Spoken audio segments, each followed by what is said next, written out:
செவிலியர்களுடைய கோரிக்கையை ஏற்று nursing superintendent என்கின்ற ஒரு பதவி உயர்வு நீண்ட நாட்களாக வழங்கப்படாமல் இருந்தது. அது வழங்க முடிவெடுத்து அதன் மூலம் ஒரு 266 பணியிடங்கள் புதிதாக உருவாகும். அதேபோல் நர்சிங் ட்வீட்டர் என்கின்ற புதிய பணியிடங்கள்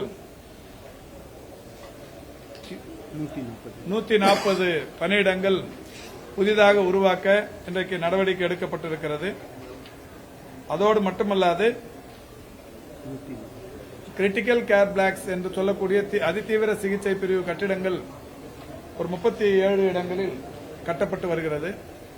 அதில் புதிய பணியிடங்கள் என்று ஒரு 145 உருவாக்கி ஆக மொத்தத்தில் ஒரு 723 அளவுக்கு புதிய பணியிடங்களை உருவாக்க முடியும் என்கின்ற வகையில் அவர்களுக்கு சொல்லப்பட்டிருக்கிறது.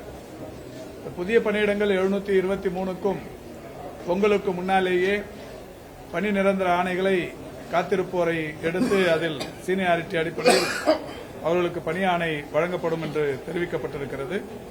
நான் ஏற்கனவே சொன்னதைப் போல எம்ஆர்பி தொகுப்பூதிய செவிலியர்களுக்கு ஊதியத்துடன் கூடிய மகப்பேறு விடுப்பு சம்பந்தமான கோப்பு அரசின் பரிசீலனையில் இருந்து கொண்டிருக்கிறது. விரைவில் அதுவும் செய்யப்படவிருக்கிறது.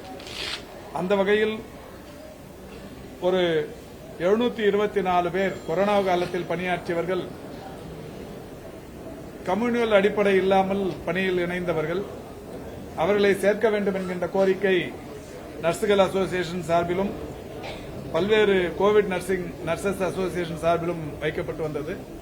மாண்புமிகு தமிழ்நாட்டின் முதலமைச்சர் அவர்கள் அந்த 724 பேருக்கும் இந்த தொகுப்பூதிய அடிப்படையில் பணியினை தருவதற்கு இன்றைக்கு ஒப்புக்கொண்டு அந்த வகையில் கம்யூனியல் ரொட்டேஷனுக்காக எம்ஆர்பிக்கு அனுப்பப்பட்டிருக்கிறது.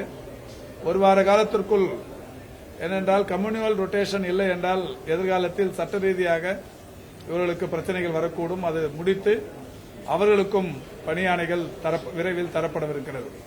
ஆக ஒரு 724 கொரோனா பேரிடர் காலத்தில் பணியாற்றிய, கம்யூனியல் ரொட்டேஷன் இல்லாமல் பணியாற்றிய அவர்களுக்கு இந்த அரசாங்கம் பணியில் எடுத்துக்கொள்வது என்று முடிவெடுக்கப்பட்டிருக்கிறது.